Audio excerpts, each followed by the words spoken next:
What's up, guys? It's Christopher Johnson, host of the Hard Word podcast, coming at you today with a hard word about Solomon. Yes, this is King Solomon from the Bible. He has a very particular and peculiar story, and it's one that should inspire us because it's both relatable and it ties directly in with biblical wisdom.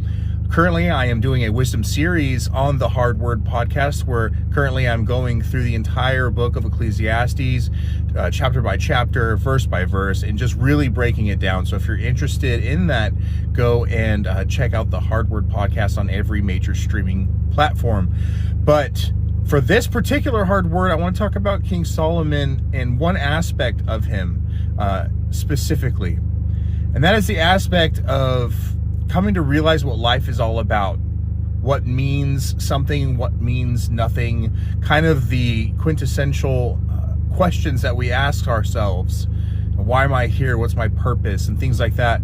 Ecclesiastes is a great place where King Solomon writes these things out, and you get to see the progression of him starting out as a pretty wicked guy, a pretty wicked ruler.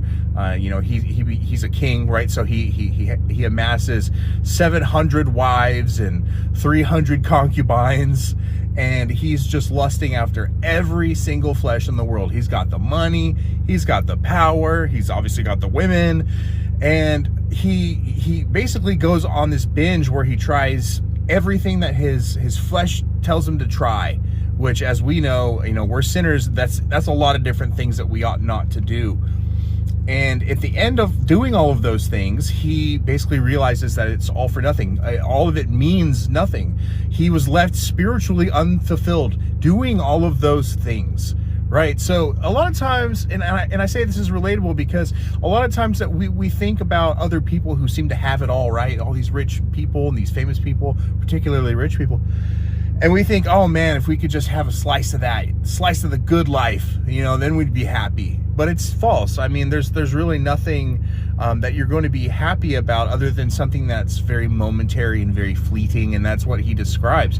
He describes how there's no spiritual fulfillment in literally anything out there in the whole world except for being with God and the things of God. It's a life without God that means nothing. It's a life without God that has no spiritual fulfillment, but a life with God, in communion with God, the things of God. All of this is where life finds meaning, and this is where King Solomon starts to find spiritual fulfillment finally in his life, because without God it was all fleeting. He says it was all vanity and vexation of spirit, which is like, vexation is like if you're bothered greatly.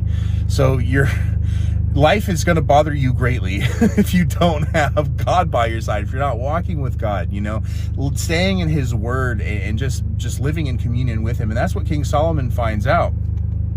And it's a really important message because I see so many people just wishing they had so many things that they don't have, and they can't really seem to appreciate what they do have. And all of us, despite our status and wealth or anything like that, we all have the same God, and the same God loves us all equally. And it's an amazing thing. But King Solomon is just a great example, I think, that we can really follow and just kind of seeing ourselves in our own lives where we had been at our most wicked, our most just depraved. And if you think about the things that you were doing in that time in your life, you would probably feel a lot like Solomon, like, oh, that just really didn't mean much.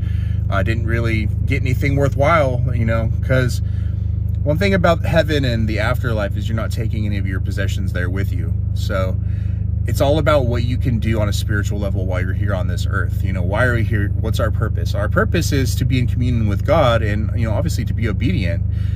And in being obedient, we're loving our neighbor, and we're doing all we can to help other people because there's spiritual fulfillment in that, because it's commanded by God, right? So you see this pattern of like the things that God has commanded, told us to do, that there is great spiritual fulfillment in those things. And those are the things that we should seek after, not the things of the flesh, not the things that we think we desire.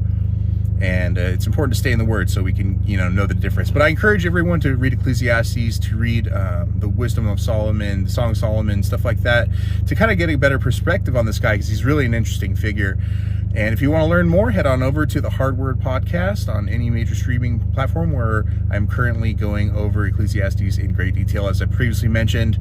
Shout out Johnny Tacos. Shout out everybody that's involved in the Johnny Tacos team, the taco team, and all you guys, all the viewers. Shout out all the viewers who have been helping this podcast and showing your support and your love. We love you guys. Have a great day, and God bless you.